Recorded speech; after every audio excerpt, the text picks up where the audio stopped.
और अब चलिए एक बड़ी अपडेट आपको बताने जा रहा हूं। यूपी में बीजेपी के भीतर इस वक्त की एक बड़ी हलचल चल रही है। 10 सीटों पर होने वाले विधानसभा उपचुनाव को लेकर सीएम योगी ने सब कुछ झोंक दिया है। इसके लिए अपने सरकारी आवास पर 30 प्रभारी मंत्रियों के साथ सीएम योगी ने बैठक की है। 10 सीटों के लिए उम्मीदवारों के चयन में सावधानी बरतने पर जोर दिया गया। इस पर भी जोर दिया गया कि टिकट देने में किसी की सिफारिश को तवज्जो ना दी जाए। जहां उपचुनाव होने हैं वहां के जातीय समीकरण को लेकर भी बातचीत हुई। चुनावी इलाके में पीडीए के असर को लेकर भी बैठक में चर्चा हुई। बड़ी बात यह है कि जो मुस्लिम बहुल इलाके हैं उसमें मुस्लिम उम्मीदवार उतारने की संभावना पर भी बात हुई है। तो हम बड़ी अपडेट आपको बता रहे हैं कि 10 विधानसभा सीटों पर जो उपचुनाव होने हैं उसको लेकर मंथन का दौर जारी है और योगी आदित्यनाथ लगातार इसमें एक्शन मोड में आपको नजर आएंगे। अपने सरकारी आवास पर 30 प्रभारी मंत्रियों के साथ सीएम योगी आदित्यनाथ ने बैठक की है, क्योंकि एक सीट पर 3 प्रभारी मंत्री बनाए गए हैं और इसको लेकर उम्मीदवारों के चयन को लेकर भी सावधानी बरतने पर चर्चा हुई। कई मुद्दों पर चर्चा हुई और अंदर की खबर क्या है, मेरे दो सहयोगी आपको स्क्रीन पर दिखेंगे और वो बताएंगे कि अंदर खाने क्या चल रहा है। अभिषेक उपाध्याय और संजय त्रिपाठी आपको दोनों देख रहे हैं। संजय त्रिपाठी के बाद सबसे पहले चलते हैं संजय, मीटिंग में और क्या क्या बात हुई, किन किन मुद्दों पर चर्चा हुई? मीटिंग में सबसे ज़्यादा जोर इस बात का रहा कि जो 10 विधानसभा सीटों पर उपचुनाव होना है उन 10 की 10 सीटों को अपने पक्ष में कैसे किया जाए। इसके लिए जो मंत्रियों का समूह बनाया गया था उनकी ग्रुप वाइज मीटिंग की है मुख्यमंत्री ने और ये पूछा कि आप जिस विधानसभा क्षेत्र के प्रभारी हैं वहाँ का जातीय समीकरण क्या है, वहाँ का स्थानीय समीकरण क्या है, क्या वहाँ ऐसे कोई विकास कार्य हैं जिनको कराना लंबित रह गया है, उनको जल्द से जल्द पूरा कराया जाए। इस बात को लेकर भी बात हुई है। इसके अलावा और कई विषय हैं कि कुछ ऐसी सीटें हैं जहाँ जो मुस्लिम बहुल हैं तो उनमें क्या मुस्लिम प्रत्याशी को उतारा जा सकता है। इसके अलावा विपक्ष को लेकर गंभीर चर्चा हुई। हम आपको दिखा रहे हैं उसी मीटिंग की तस्वीर दिखा रहे हैं जब सीएम योगी आदित्यनाथ लगातार मीटिंग कर रहे हैं और प्रभारी मंत्रियों के साथ जब वो बैठक करके इन सभी बातों पर चर्चा कर रहे थे उसकी तस्वीरें आ गई हैं। ये बिल्कुल एक्सक्लूसिव तस्वीर है उस बैठक की जिसमें 10 विधानसभा सीटों पर होने वाले उपचुनाव पर चर्चा की जा रही है और इसमें कई अहम मुद्दों पर चर्चा की गई कि आखिर किनको उतारा जाए, जिताऊ कैंडिडेट्स को उतारा जाए। तो ये हम आपको तस्वीरें दिखा रहे हैं उस मीटिंग की, उस बैठक की जिसमें सीएम योगी आदित्यनाथ मौजूद थे।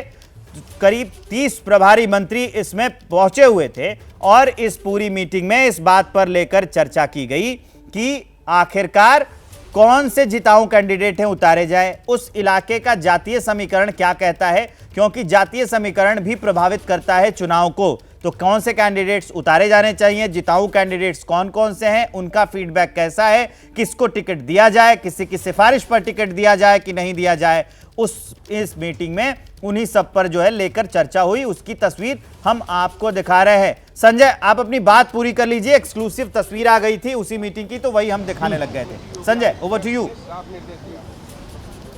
कोई नहीं विवेक, महत्वपूर्ण बात मुख्यमंत्री ने यह भी कही है कि जितने भी प्रभारी मंत्री हैं उनको प्रत्येक सप्ताह में 2 रातों के लिए रात्रि विश्राम संबंधित विधानसभा क्षेत्र में करना होगा।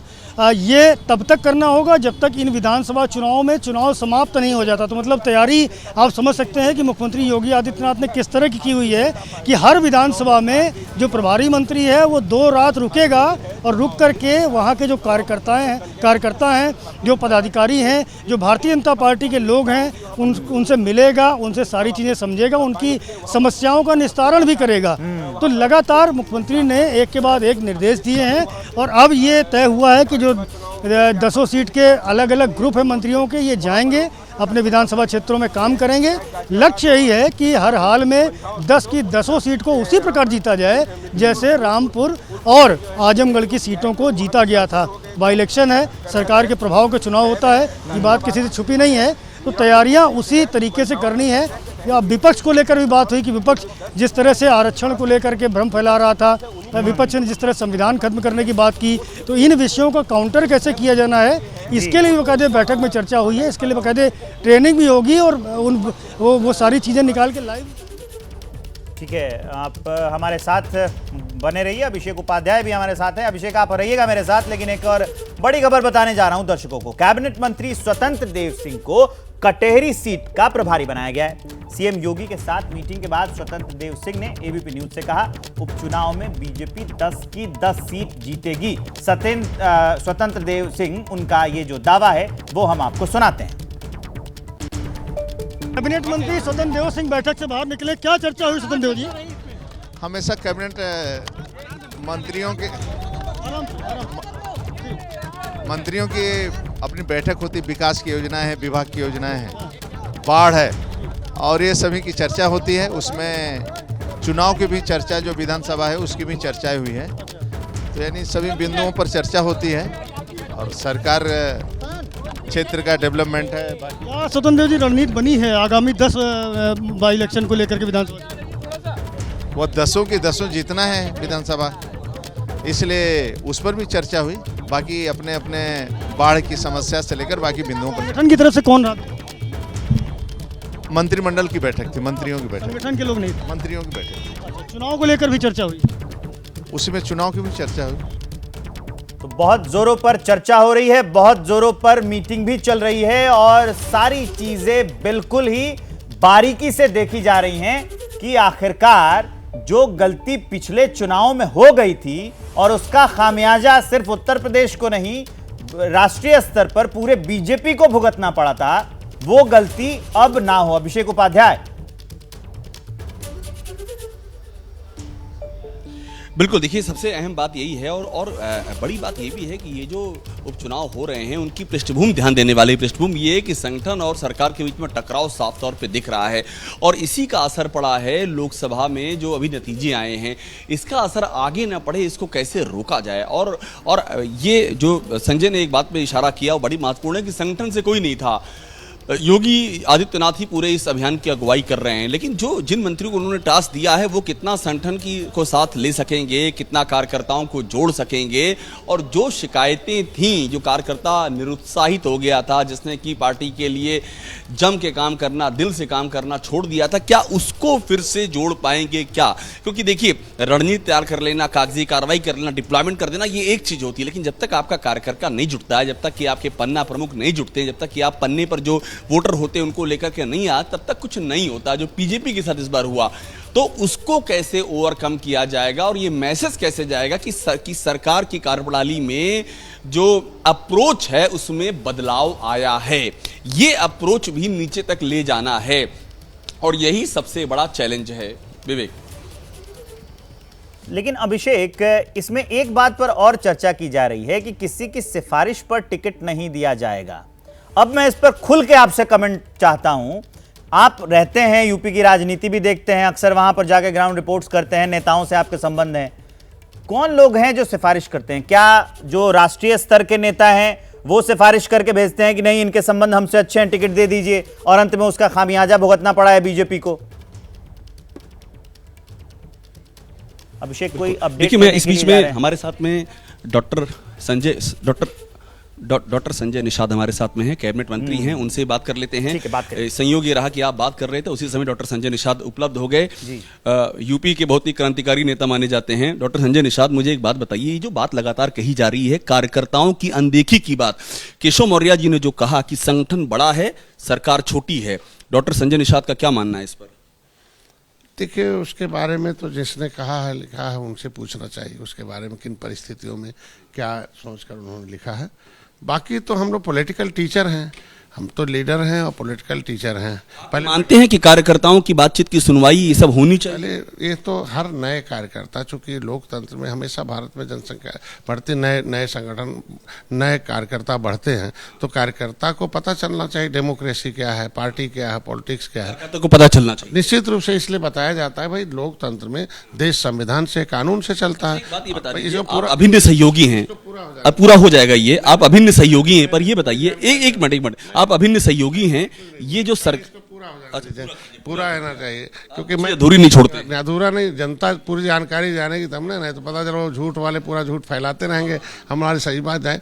जब देश में लोकतंत्र की स्थापना हो गई, देश संविधान और कानून से चलता, कानून सरकार लागू करती बनाती है और सरकार को पार्टी चलाती है, कोई भी पार्टी चलाए, और पार्टी को कार्यकर्ता चलाता, कार्यकर्ता विचारधारा को जनता तक ले जाता। इसी की वजह से तो आज उत्तर प्रदेश और देश के विकास के लिए मोदी योगी को चुना है लोगों ने। तो सरकार को पार्टी चलाती है, आपने तो मंत्र दे ही दिया बात करते। कार्यकर्ता सरकार को पार्टी संगठन की शक्ति से तो कोई पार्टी नहीं खड़ी होती। आप पर क्या असर पड़ रहा है? आप सहयोगी हैं, जो सरकार और संगठन में जो तलवारें खिंच गई हैं अलग अलग, इस पर सहयोगियों पर क्या असर पड़ा है? आपको क्या आप भी कोशिश कर रहे हैं चीजें ठीक हों? हमारे हिसाब से तो कहीं संगठन और सरकार में कोई तलवार नहीं खींची है, सब मिलके है, तभी तो उत्तर प्रदेश सर्वोत्तम प्रदेश बना हुआ है।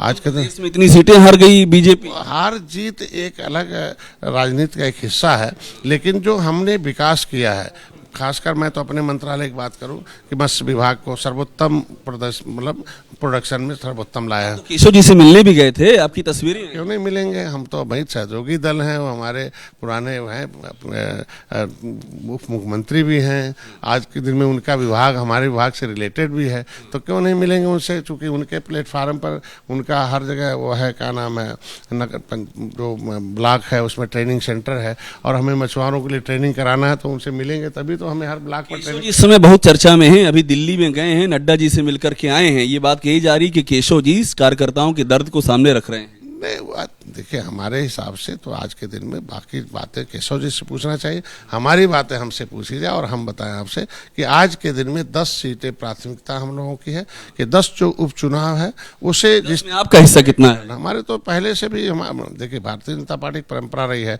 अब तक का कि जो जिस पार्टी का होता है उस पार्टी को चुनाव लड़ती है। हम लोग अलग अलग नहीं, एनडीए मिलकर लड़ती है। सीटें लड़ रहे हैं 10 सीटें भाई, कटहरी और मझवा निषाद पार्टी वहाँ सांसद हो गया इसलिए खाली है। कटहरी में हमने 11 सीटें हारी हुई ली थी पिछले बार 15 में, 9 सीटें जीत के दिखाया था, और 3 सीटें ऐसी थी जो 2-4-5 हजार वोट से कम हारे थे। 2 की डिमांड है आपकी? नहीं, 2 तो पहले से निषाद पार्टी लड़ी है, भारतीय जनता पार्टी छोड़ रखी, पहले भी भारतीय जनता पार्टी सहयोगी दलों को जो उनके हिस्से में होता है चुनाव लड़ाती है। कितने की डिमांड कर रहे हैं? आज के दिन में हमारी प्राथमिकता है कि 10 सीटें जिस तरीके से हमने आजमगढ़ जीता था और रामपुर जीता था उसी तरीके से। आपको कितनी सीटें चाहिए 10 में से? ना, हमारी सीटें जो पहले से मिली हुई हैं वही सीटें हम लड़ेंगे, और पर भी हम लोग साथ रहेंगे। आश्वासन दिया गया कि सीटें दी जा रही हैं? उसका समय अलग आता, जब समय नहीं आया, समय आता है तो बैठ के माननीय गृह मंत्री, माननीय मुख्यमंत्री या प्रदेश अध्यक्ष मिलकर केशव जी से मिलने गए थे, क्या वो भी सीटों के लिए गए थे कि कुछ सीटें आपके हिस्से की मिले आपको? मिलना हमारी एक औपचारिकता है, और मैंने बता दिया हम अपने समाज और अपने विभाग और जिस काम के लिए आए उस काम। बुलडोजर एक्शन का बड़ा विरोध कर रहे थे? नहीं, अभी देखो वो जौनपुर वाली बुढ़िया ही बैठी है, उसका घर 1 ही महीने के अंदर गिरवा दिया। उनको बुलाइए, यहाँ बुलाइए उनको, आइए यहाँ पर आइए, इनका घर गिरवा दिया। मैं इलेक्शन के समय था, एक प्रधान को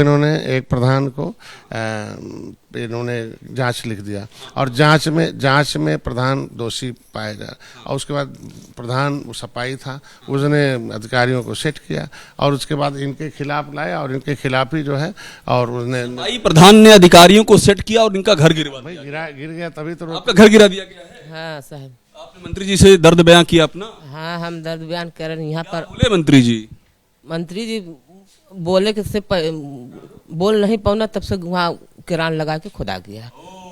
तो ये बताइए, सरकार बीजेपी की सफाइयों के आधार पर कैसे काम हो? एक आध दो ऐसे इसीलिए एक दो देश में प्रदेश में ज्यादातर मंत्री अच्छे हैं, अधिकारी, तभी तो उत्तर प्रदेश को सर्वोत्तम प्रदेश बना रहे। लेकिन दो चार अधिकारी ऐसे ही हैं, मैंने आपको बता दूं, जीता जागता हूँ, बुलडोजर की शिकायत कर रहे हैं वो उसको कम से कम जो दोषी उसको है, और जो प्रधान गिरवाया है वो खुद ही एकड़ भर कब्जा कर रखा है और उस पर बसा हुआ। तो कम से न्याय तो सबको होना चाहिए। ये गरीब है तो 90 साल से इसका गिरा देंगे, वो प्रधान है और जो कब्जा किया रहेगा उसको छोड़। तो का नुकसान हुआ है क्या?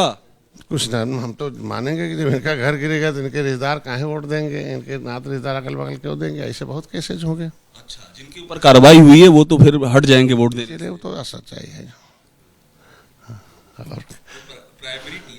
सब आप मुस्कुरा के बात करते हैं, इसका मतलब कुछ आपके सीने में है जो अभी सामने आएगा। तो यही कहूँगा कि इन अधिकारियों के चक्कर में मेरा निषाद समुदाय 70 साल से 1952 में एक अधिकारी ने हमारे जो है पिछड़ी मतलब अनुसूचित जाति की सूची में मझवार गौड़ तुरैया खरवार बिलार खरकुड़ी 7 नामों से थे।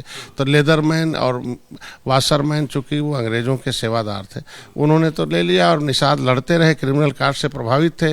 ये 1952 में मुक्त हुए, का लाभ नहीं मिल पाया। 3 अधिकारी घुमाते रहते। जैसे माननीय मुख्यमंत्री जी ने दिशा निर्देश मांगा, जब यहाँ अधिकारियों ने घुमा दिया और दिशा निर्देश मांगा आरजीआई से कि भाई केवट मल्ला मझवार अनुसूचित जात का हकदार है, डॉक्टर संजय पत्र इस पे मार्गदर्शन करो जल्दी तत्काल।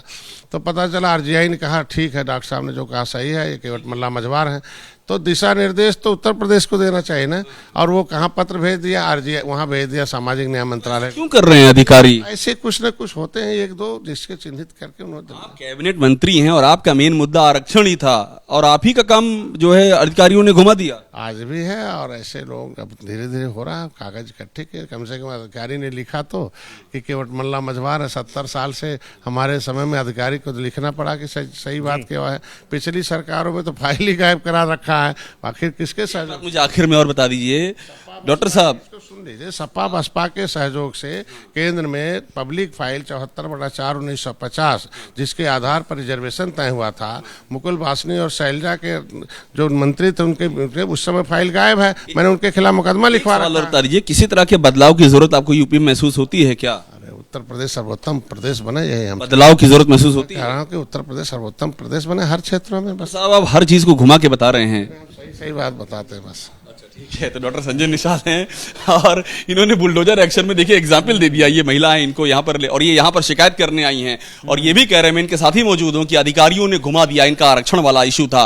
तो बहुत बच के बोल रहे हैं, लेकिन फिर भी सब कुछ बोल दे रहे हैं। यही अभी इन्होंने ये भी बात बोली थी ना अभिषेक की कुछ अधिकारी अपने पेट में हाथी और साइकिल लेके बैठे हैं। हाँ, अधिकारी पेट में हाथी और साइकिल लेके बैठे हैं। अधिकारियों से काफी नाराज नजर आते हैं ये। जैसे ही घड़ी का काटा दोपहर 2:30 पे आए, बबीता जी का दिल सास बहू साजिश के लिए मचल जाए। और ये है इनकी बहू, पूरे दिन ऑफिस की टेंशन हो जाए गॉन जब ये करें अपना फेवरेट शो फ्री टाइम पे ऑन। इनकी तरह आप भी देखें अपना फेवरेट शो अपने टाइम पर, और डाउनलोड कीजिए एबीपी लाइव ऐप अपने स्मार्ट टीवी पर।